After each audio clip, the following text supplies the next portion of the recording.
হুজুর জান্নাতের ভেতরে আবার শপিং মল থাকবে কেমনে? প্রশ্ন আসতে পারে না?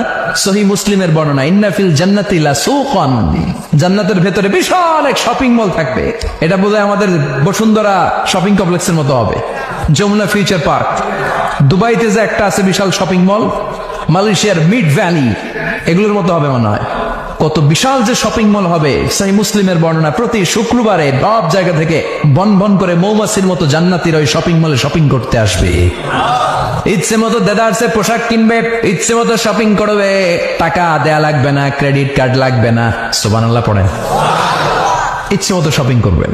দুনিয়াতে একটু কষ্ট করে হালাল উপার্জন করে খেয়ে যান। আল কানাআতু মিনাল ইসলাম, অল্পে খেয়ে তুষ্ট থাকার, আল্লাহ শুকরিয়া করা, এটার নামই ইসলাম।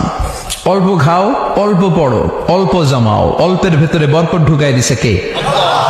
অনেকে দেখবেন অনেক খাই খাই নাই নাই করে, এটা যাদের স্বভাব তাদের কখনো বরকত হয় না। অল্প খাবেন, অল্প